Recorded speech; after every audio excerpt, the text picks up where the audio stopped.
Okay, so let us complete the proof of Stone-Weierstrass theorem. Okay, we proved that. So anyway, repeat the statement. Given an algebra of continuous real functions defined on a compact set K, which separates points on K and vanishes at no point of K, then every continuous real function on K is in the uniform closure of A. In other words, every real continuous function is a uniform limit of some sequence in A. Okay, and the proof was divided into 4 steps, and in first step we have proved whenever f is in the uniform closure of A, B denotes the uniform closure of A. Whenever f is in B, then mod f, this function also is in B. And using that, we proved that whenever f and g are elements of B, then maximum of f and g, minimum of f and g also, that two functions also belong to B. And this can be extended to a finitely many function. We will use that result in the next 2 steps. Okay. The minimum of f1 etc. fn belongs to B if f1 etc. fn are all elements of B. Similarly, maximum of f1 etc. fn belongs to B if fi are elements of B. Okay. Now, what we prove in step 3? In step 3 we prove. So, let me delete all this.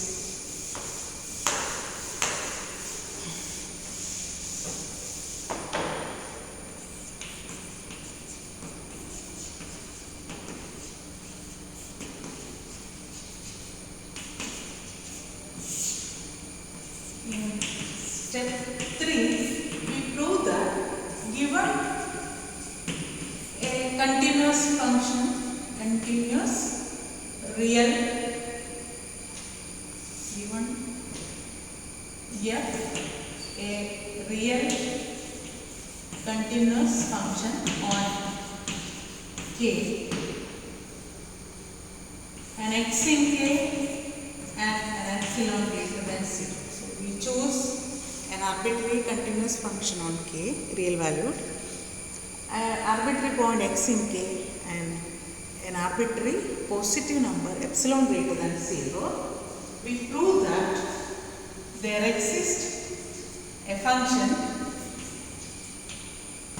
we call it gx, corresponding to each x we can find some function, we call it gx. In B, having this property, gx and x is same as f. So g and f agree on the point x, and for any other point or including x, gx at t is greater than f of t minus epsilon for all t in K. Okay, including x, this is true. So we can do this. This is step 3. Okay, so this is the first step towards proving f can be obtained as a uniform limit of continuous functions in A. Okay, so this is the first.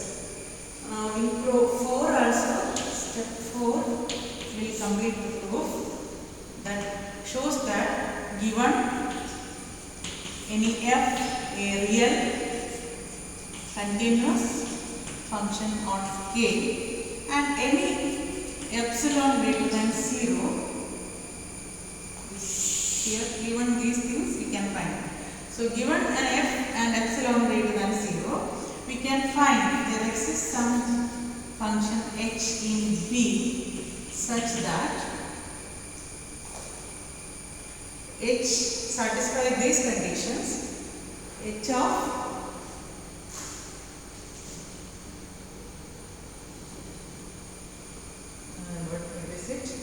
modulus of h of t minus the function f of t is less than is epsilon for all t in K. So for all t in K, given any epsilon positive, we can make this less than epsilon. Okay. So in this way, we can approximate f through function functions from B. Okay. So in this way, using this, we can find the sequence in B converging to F uniformly. And so, as B is uniformly closed, we will get F is an element of B. Okay. As B is, if B is uniformly closed means every uniform limit of elements in B, a sequence in B is in B. Okay. So in that way, we can conclude the proof. Okay. This is the idea. Okay. So how we prove step 3? Here we make use of step 2. Also, a previous result, we have seen that given 2 points x1, x2 in K and any two constants c1 and c2, we can find some function f or g in B such that g of x1 is c1 and g of x2 is c2. So this is possible for an algebra A. So we can find this is true for an algebra A which vanishes at no point, and if it separate points of and may not be compact. So this is true for this result is true for arbitrary subset. Okay. So this is this result also step 2 we are going to use. Okay. So what are the given facts? We have selected a real continuous function as, so let f be a real continuous function on K. X is a point of K and epsilon frequency. So these are the 3 facts we have selected. Okay, epsilon frequency. Now we have to argue that there is some G satisfying these conditions. Okay, this. So for this we argue like this. Consider an arbitrary y. Already an x is fixed here. Okay. So for each y in K, to consider the numbers, we have two constants. What is that? F of x and f of y. They are two constants. Okay. And x and y are 2 points. X and y, f of x and f of y are 2 scalars. They are real numbers. Okay. So using this result, we can find some function. We can call it, can use the notation followed in your text. The function they are calling h of hy. So for each y in K, now we have 2 points x and y and 2 constants f of x and f of y. We can find, so for each y in K, there exists a function, because corresponding to each y we are getting the function, so we call it hy in the algebra B itself is an algebra. Okay, so such that hy at x is f at x and hy at y is f at y. Satisfying these two conditions, we can find an hy using this theorem. Okay, given 2 points x1 and x2 and 2 constants c1 and c2, we can always find a function in the algebra. We can find the function in A, and every element in A is an element of B. Okay, so we can get a function in B satisfying this property. Hy of x is equal to f of x and hy of y is f of y. Okay. Now hy are element for each y, hy is an element of B, and B is the uniform closure. The similar argument we used yesterday in the last class. B is the uniform closure of A. Uniform closure of A. So every element in B is a uniform limit of some sequence in A. Okay. So uniform limit hy is a uniform limit of sequence in A. Every element in A is continuous function. Okay? So we have a uniform limit of a sequence of continuous functions, that also must be continuous. So this implies hy is continuous. Okay, so this implies hy must be continuous. Okay, so I am skipping all these steps. So hy belongs to B implies. We have used the same arguments in the last class. Hy is continuous because the 2 mod f belongs to K. F is continuous, that is why F is bounded. Continuous on a compact set. That's why it was bounded, and that is why we could use the integral minus a there. Okay, so hy belongs to B implies hy is continuous. Okay.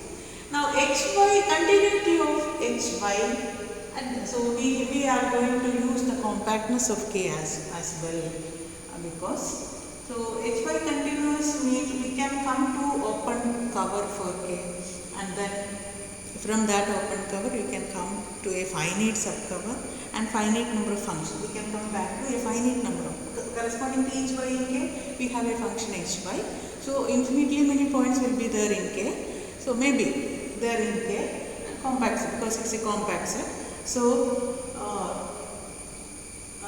hy, for each point we have some function hy, and to come to a finite number of functions we use the compactness. So from hy we go to open cover, and then from that open cover we come to finite open cover, and from that finite subcover we come to finite number of functions. Okay, so this is the idea.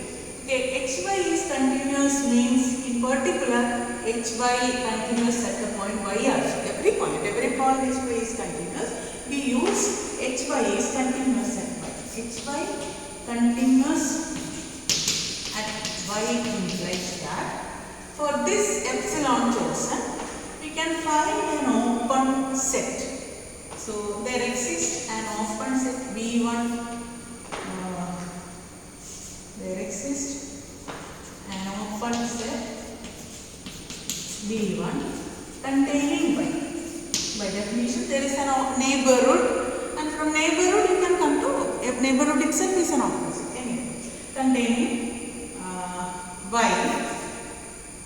We call it V1, such that definition of continuity. Okay, what does it say? Modulus of f of t minus f of y. F is continuous at y we are using.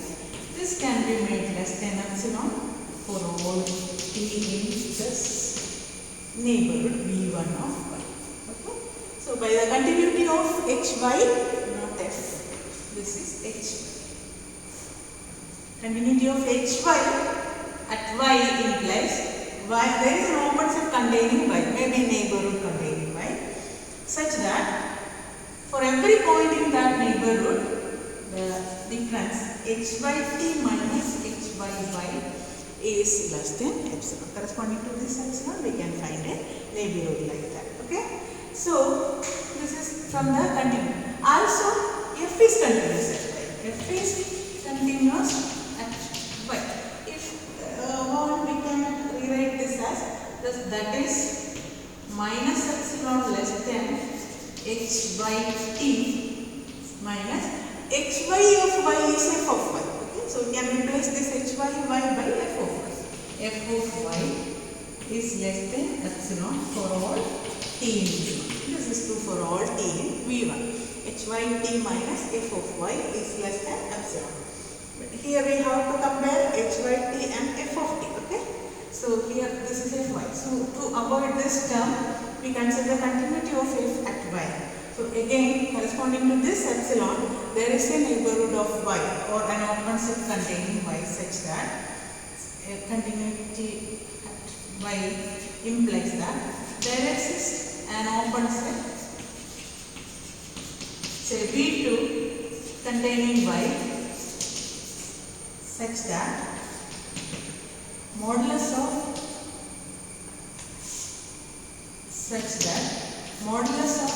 f, the continuity of f at y we are using. So f of t minus f of y is less than epsilon for all t in this neighborhood V2. For all t in V2. Okay. So that is, again if we rewrite it, minus epsilon less than f of t minus f of y, or we can put f of y minus f of t, both are same. Modulus of f of t minus f of y is same as f of y minus f of t. So why I am choosing this is because I want to add this. Then we will get hy t minus f of t. Okay, that is our idea. Less than epsilon for all t in V2. This is the case. Okay. Now this is true for every point in V1. This is true for every point in V2. So if we take the intersection of V1 and V2, say V is equal to intersection V1 and V2, two open sets, their intersection is again open. So because finite intersection of open sets is open. So then every point in V must satisfy these two inequalities, these two. Okay. So we have for every t in V, we have minus epsilon less than f of y minus f of t, which is less than epsilon, and minus epsilon less than h by t minus f of y less than epsilon. Okay. For every t in V, both these inequalities are satisfied. No, actually it is not. These are two inequalities, and here also there are two inequalities there. Okay. Anyway, so when we sum up these two, if this is less than epsilon and this is less than epsilon, then we sum this. What we have is hy t. This fy get cancelled. Hy t minus f of t is less than epsilon. We want this kind of an inequality. Okay, gxt minus f of t. So you choose the left side. What we have is minus 2 epsilon is less than hy t minus f of t. Minus 2 epsilon is less than hy t. So that we provide that in. And to avoid that too, what we do? You find this neighborhood corresponding to epsilon by 2. Okay, you can replace this epsilon by 2 here. And V2 also you find corresponding to epsilon by 2. Then you can avoid that 2 times epsilon is here. Okay, so taking the sum, this implies these two implies that minus epsilon less than h by t minus f of t for all t in, we need only one side here, okay, t in V. For all t in V, we have this. And what does it say? This implies h by t is greater than f of t minus epsilon for all t in V. Okay, but we have to get this is true some function satisfying this for all t in K. Here we have only this is true for every t in V. And this neighborhood is obtained corresponding to a fixed y. Okay, so we can call this V as V1. Okay, V is because corresponding to each y we get some neighborhood V. So we can call it V1. Okay. Now how to come back to K again?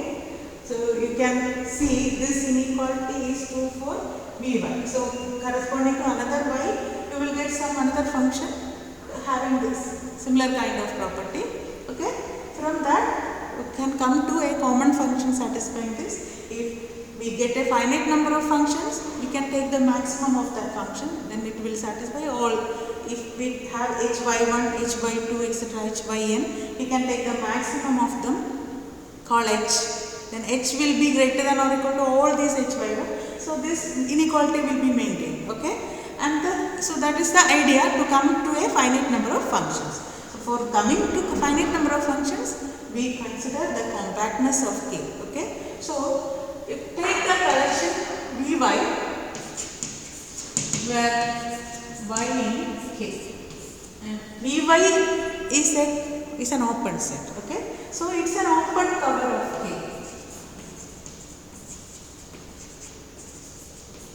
And K compact, so it has a finite subcover. Okay, subcover. This implies K is contained in finitely many open sets. Vy1 union y, say n. There are finitely many points y1 etc. yn. Their corresponding open sets will cover K. Okay. So K is contained in Vy1. So we obtain the finite number of points. Okay. Now consider the functions corresponding to these points y1, y2 etc. yn. So look at the functions h y1, h y2 etc. h yn. Okay. So for h y1 we have h y1 t is greater than f of t minus epsilon for all t in Vy1. For h y2 we have, this is true for all t in Vy2 and so on. So to get and Vy1 etc. Vin, all that together constitute the compact set K. Okay. So to get for all t in K, if it satisfies all these inequalities for all y1, all in, subsets Vy1, Vy2 etc. Vn. So we take their because this is h by t, we have to get ht greater than. Okay. So we take the maximum. We take the maximum of this as our function. This is gx. In the statement it is named as gx. Okay. Now what we have is gxt is, if we take the maximum, g of xt is greater than or equal to h by I t for all I is equal to 1 to etc. n. Okay. So if the h by I t is greater than f of t minus epsilon, this also will be greater than f of t minus epsilon. Okay. So this is true for every. So then gx of t is greater than f of t minus epsilon for all t in K. For all t in K. That is what we require to prove in step 3. Okay. So use the previous theorem corresponding to two different points and two need not be different, 2 points, any 2 points and 2 constants, we can find a function satisfying this property. The constants are f of x and f of y. The points are x and y. Okay. So consider the function hy and use the continuity of that function. We can find an open set satisfying this. We need epsilon here, so that's why we put an epsilon by 2 there. So from that we will get an inequality like this. And also use the continuity because we have to compare h by t and f of t.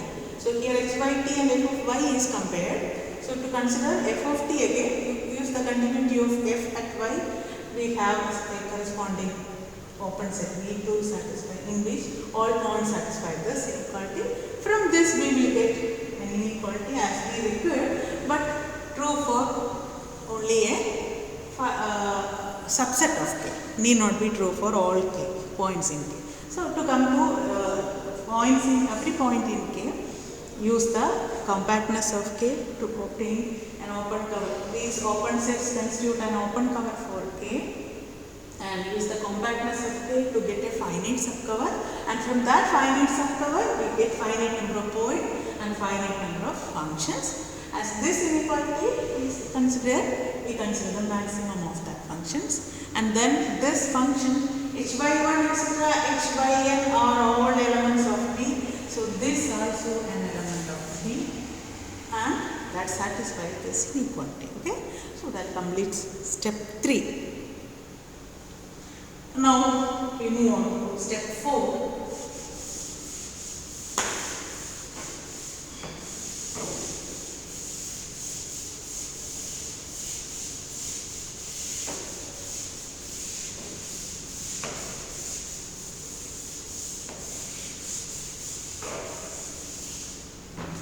So in step 4, given any continuous real function on K, f on K and epsilon greater than 0, we have to get some function h in B satisfying this. Okay.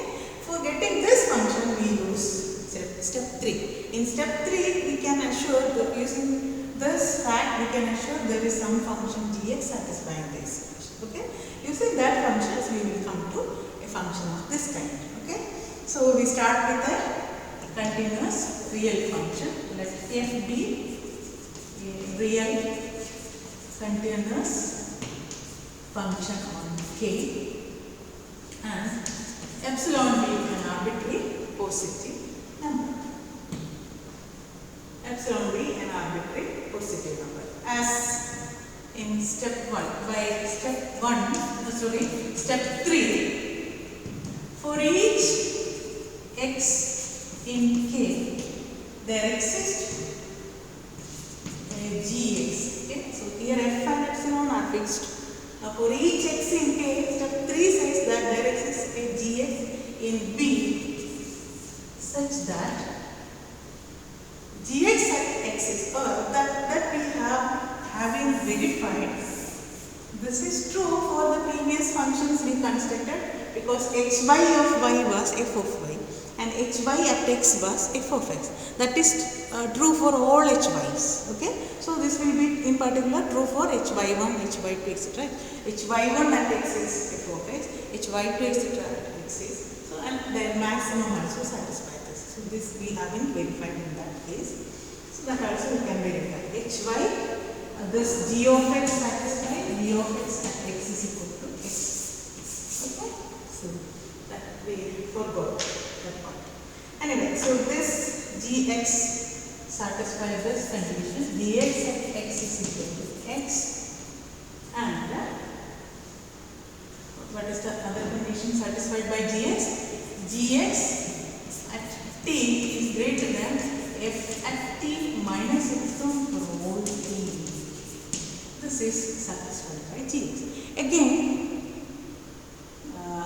this gx are elements of p, they are continuous, and also continuity of gx can be used here, and the same similar argument as in step 3. We use the continuity of gx to get a neighborhood of x where some inequality of this kind will be satisfied in that neighborhood, and then from that neighborhoods we go to open cover for k, we get a finite subcover, and from that finite subcovers we can find finite number of functions, and then from that finite number of functions we come to taking the minimum, we come to a function of this kind. This is the idea. Okay. Now g of x belongs to b, gx belongs to b implies gx is continuous. In particular, continuous at the point x, because here we have only one point we have selected. Okay, continuity at x implies for this epsilon chosen, there exists a neighborhood, say u1 of x, or an open set neighborhood for that. Okay, there exists an open set, because neighborhoods are also open set. Open set u1 containing x such that modulus of gx at t minus gx x is less than epsilon for all t in this neighborhood of x u. Okay, in other words, and what is gx at x? Gx at x is not x. Sorry, not x. It was f of x, not x. F of x, g of x, gx at x is f of x. Hy at x is f of x. From that we will get a gx at x is f of x. So when writing we will do this. Okay, this is gx at t minus gx f of x is less than or minus. Again here we have to make the adjustment with epsilon by 2. So this implies minus epsilon by 2 less than gx at t minus f at x less than epsilon by 2 for all t u1. Again, gx at t and fx are compared. Here we want to get the function to be compared at every point. Okay, f and that function to be compared at the same point. Okay, for that we use the continuity of f also. Again, as in the previous case, use continuity. F is also continuous at x implies there exists an open set.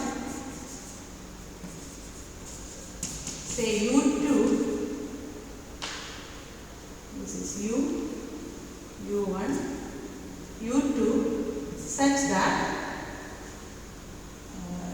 continuity p of f. So you can directly writing like this, minus epsilon by 2 less than f of t minus f of x less than, and f of t minus f of x you can put in the reverse order because in modulus put as same, f of t less than epsilon by 2 for all t in u2.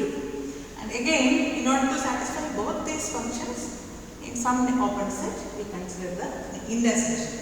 If u is the intersection of u1 and u2, what we have is both these conditions are satisfied for t in u. Okay, t in u. So now we use the right side inequality, summing up what we get, gxt minus fx and fx get cancel. G of gx at t minus f at t is less than epsilon for all t in u. For all t in u, or gxt is less than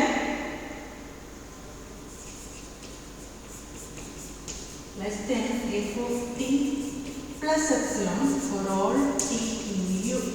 This is what. Already gxt is greater than f of t minus epsilon. Okay, see here now here we have. So this is 1. But this is true for only for a subset of k, u for k. We have to come to, for every point of k, we have to get some inequality like that. We have to get the function corresponding to every point, satisfying this inequality for every point in k. For that, again, we use the compactness of k. Okay, now you have the idea how it can be used. So for each x in k, we have the function gx. Okay, now we take, and the function gx, and also you have some neighborhood here. So you some open set you can, and this set can be. This is for each x we are getting as neighborhood. So we can call it ux. Okay. Now we consider the correction ux for x in k is an open cover of k.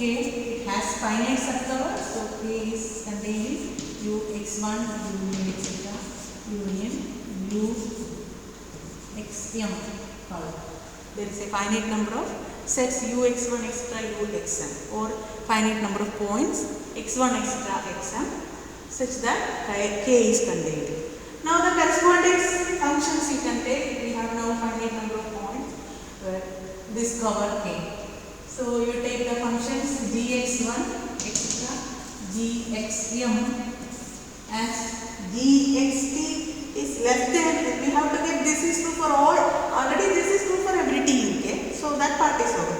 So to get this is true for all t in k. Now so g of gxt should be less than that. So what we do is the minimum of this one. Because if we take the minimum of that functions as h, then ht will be less than or equal to gxt for all x is equal to xi. Okay, so this can be applied for each. Okay, so we take the minimum. So take h as the minimum of gx1 etc. gxm. Okay, so we have this h of t then satisfies this condition. H of t will be less than or equal to gx it for all I. So this will be satisfied. H of t is less than f of t plus epsilon for all t. As this is true for every x, for every xi, and for every t in k is contained in uxi. Okay. So this is true for every. Also from this inequality h of t greater than or equal to f of t minus epsilon, and thus will give you this identity, this inequality. So 1 and 2. 1 can be also taken by 2 in terms of h. So this implies modulus of h of t. You have two sides inequality, minus epsilon less than h of t minus f of t less than epsilon. So you can use that h of t minus f of t absolute value is less than epsilon for all t in k.